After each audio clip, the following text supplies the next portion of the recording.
কোন কারণে অপারেশন মহাদেব নাম দেওয়া হয়েছে তার একটু ছোট্ট বিবরণ আমি বলে রাখার চেষ্টা করব যে অপারেশন মহাদেব নামকরণ কিন্তু ভারতীয় সেনার যে গোয়েন্দারা তাদের তরফ থেকে বলেই প্রাথমিকভাবে মনে করা হচ্ছে।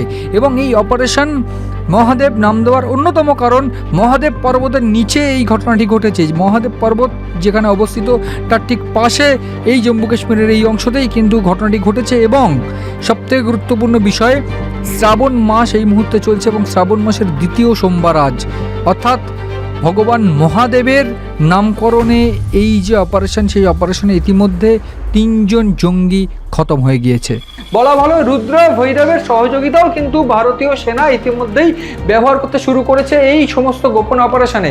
এবং এই যে অপারেশন মহাদেব, সেই অপারেশন মহাদেবে ইতিমধ্যেই 3 জনের মৃত্যুর খবর একেবারে স্পষ্ট করে জানিয়ে দেওয়া হয়েছে সেনাদের তরফ থেকে। এবং এই গোটা ঘটনায় আরও জঙ্গিদের নিহতের খবর কিন্তু আসতে পারে বলে কিন্তু সেনাদের তরফ থেকে পরিষ্কার করে জানানো হচ্ছে। পাশাপাশি একদম ছোট্ট বিষয় যেটা বলে আমি শেষ করতে চাইবো, যে এই অ্যান্টিবর্ডার টেরোরিজম রুখতে ভারত কিন্তু স্যাটেলাইট সার্ভিলেন্স সিস্টেম চালু করেছে।